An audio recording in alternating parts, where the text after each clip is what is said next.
Hey guys, it's Black Shepherd. You ever try to do ice volcanoes and nothing dies? You ever try to make Voltaic barrier work but it won't? And how do war cries fit into the equation? Right? Well,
civilization died for nothing.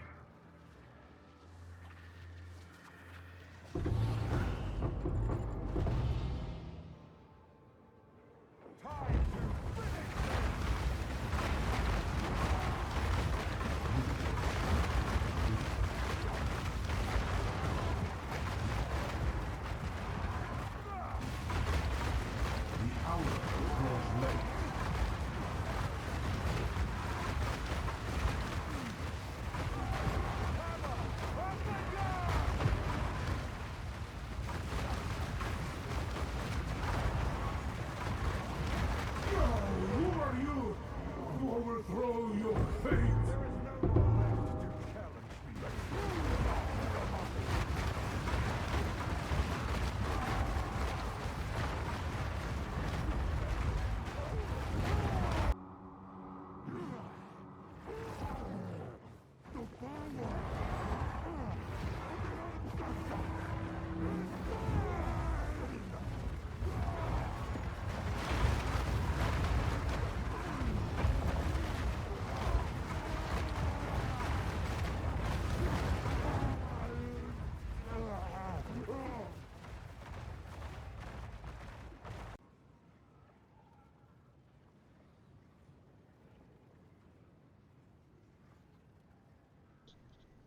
what the heck is this?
The secret is in quite a lot of things I'll be covering in this video. If you want a TLDR right now before I go into more in-depth explanation, I'll be highlighting it on the screen as shown if you want to pause it before I do so.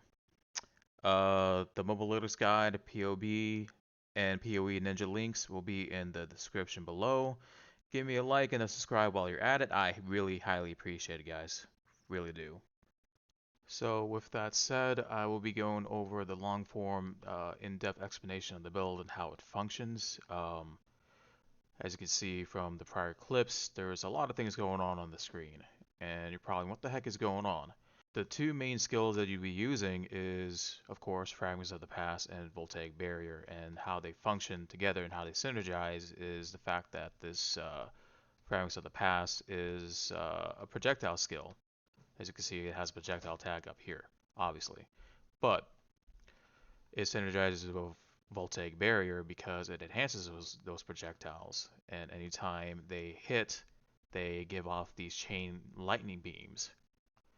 And it also synergizes with Racing Manifestations as well because they also do projectile attacks. So it's just chaining off a lot of lightning beams. Now, how are we popping off those ice fragments? Well, we have this lineage support gem called Rune's Aftermath, which will cause your war cries to detonate your ice fragments. So that is what is helping out with the build there. But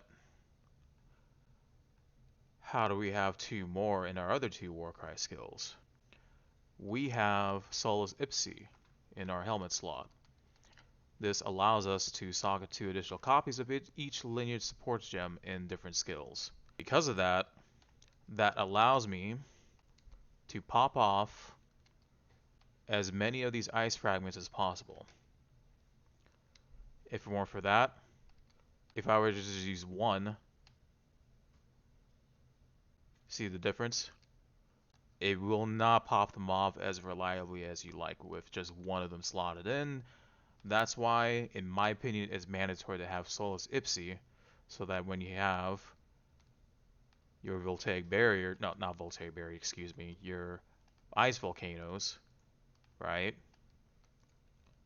You want to pop them off as such. The next part of the build that sustains our ward cost for our ward skills is going to be Reverie.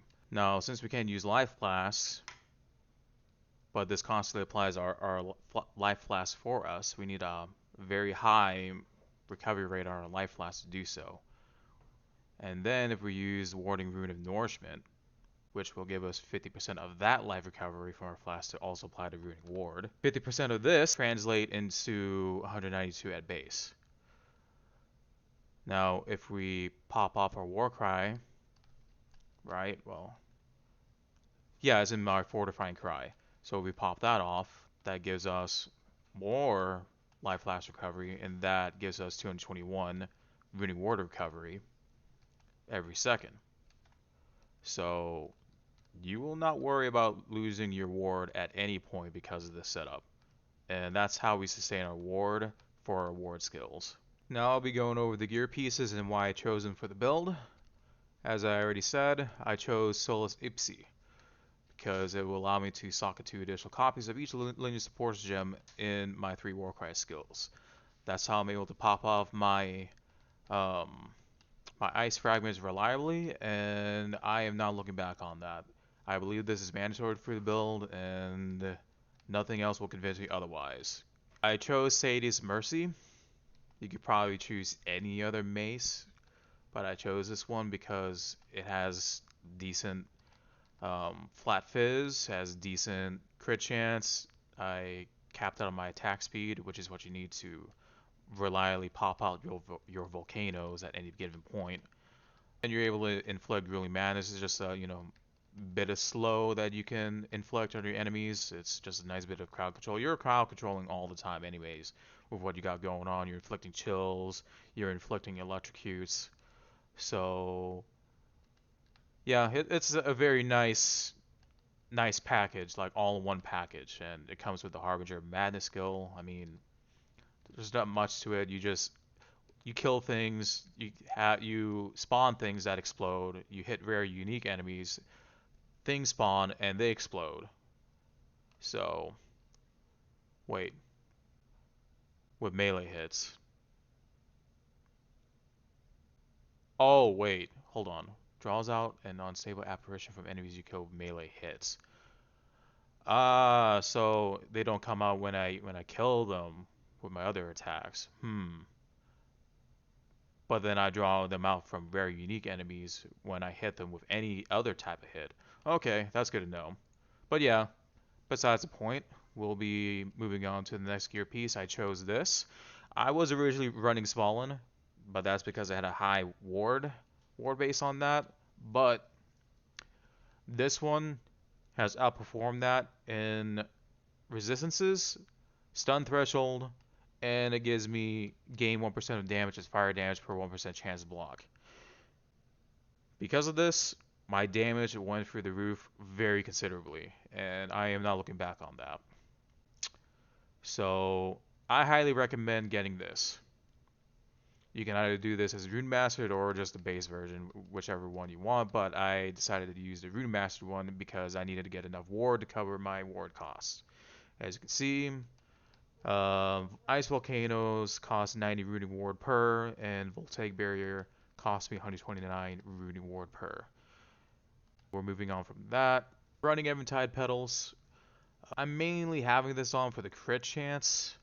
I could probably divine a little bit more to get a little bit more out of it, but I'm already well above 50% crit chance on all my skills. Yeah, I mean, I could probably get like a rare with like 3 plus to all melee skills and other stats and resistances. I might have to test that out, but um, I got no complaints on this, and make sure to allocate escalation on here on this.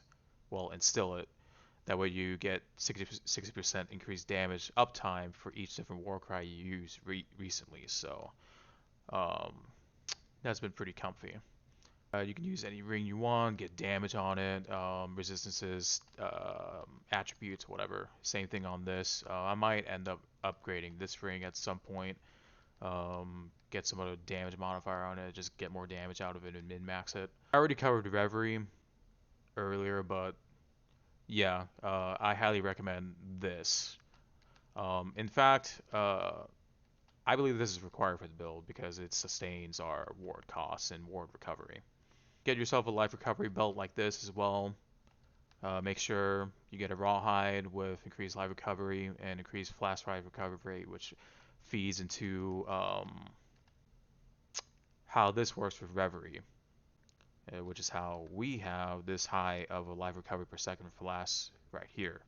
So this is one of our main um, points of defense here, other than having ourselves basically crit immune right here. It's been pretty comfy, but forewarning, this is not immune to one-shots and floor degens. Fair warning, be cautious of that. You're not a god just because you have Reverie on. Just saying, you have to watch your placement on the field, and with certain enemies and certain floor degens. Be careful of that. Just saying. Anyways, we are moving on from that. So for my gloves, I chose Malagor's Virtuosity just to cap this out on my crit chance, get more crit chance, and just have my crit damage bonus to be set at 250% because it's kind of hard to get crit damage multi anywhere else. So I went with this. I recommend this. Maybe there's something else that you want to slot in here instead if you want to try out this build. But I am fine with these gloves, and I'm not looking back on that. And you can go with any boots like these, get your genetic movement speeds, res wherever you need it. I got strength just to get myself a little bit of life, got life, get some armor on there. Make sure to put the life recovery flask on here because you need to be able to fill out your slots here with the Soul Core Tiakaba so that you can cap out on your reduced crit damage bonus taken from enemies. Yeah, I went over my life flask, get something like this so that you can get as high life recovery as possible. Mana flasks don't even matter. I just have a Laviana Spears just because. I have all the axe. This pops off every now and then. It's not really reliable, but it's nice when it does pop off. I might swap it out at some point because it doesn't really matter to the build as much. Um, Freezing is a problem that you'll be coming across with this build, so get yourself a Thong Charm with someone like this. Stuns are also another problem. I'm still trying to figure that out.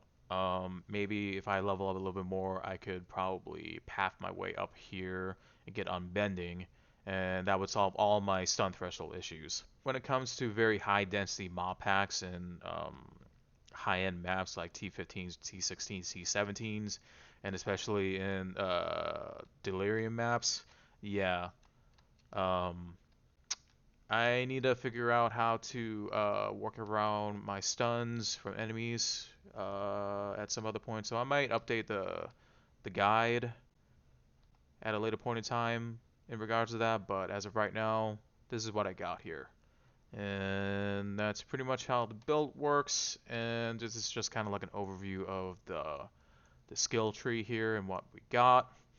Um, yeah, so for your ascendancy, you want to start off getting Anvil's Weight um, for your first ascendancy points, and then on your second trial you get Warcaller's Bellow. Uh, and then for your third ascendancy, you want to get Imploding Impacts. And then for your fourth ascendancy, you want to get Renly's Training in that order. Now, you're probably wondering, what the heck is this tree? How am I not pathing out from this? Now, if you're an above average player, you're probably already aware of a jewel called Split Personality, which is what I have here. So I would say by the time you're level 65 and you're able to swap over to Solus Ipsi, Reverie, Malagaros, Sada's Mercy, and get your 3 runes aftermaths. Once you're able to slot it right in here, then you can just path this out and then follow the tree as shown here. And is also going to be in the Mobile Lotus Guide and the POB that I'll be having linked in the description below, as I mentioned before in the video. So you have that there. I'm not going to go into too much detail here, but this is pretty much how you want your skill tree to look like for this build. And last but not least, just so you're not confused as to how you're going to be doing your skill rotation, basically you want to pop out your Voltaic barrier, pop your volcanoes, and then just pop your war cries on top of that. And then you're going to be spawning your living lightnings and your veracity manifestations on top of that. And it's just going to be chaining a bunch of lightning beams. And you're going to be popping your ice fragments. And everything just dies. It's fantastic. So I believe that is everything that I need to explain for the build. And I've probably already mentioned this before. Give me a like and a subscribe on the channel. I intend on making more videos and content like this. This is not the only build I'm working on, so stay tuned. Um, Maybe you might see something in the next week or two. Who knows? Appreciate you guys. Um, Let me know in the comments what you think. Let me know if there's any ideas you may come across to further let's just say improve the build. I would definitely enjoy that. So you guys take care, have a good one, stay safe.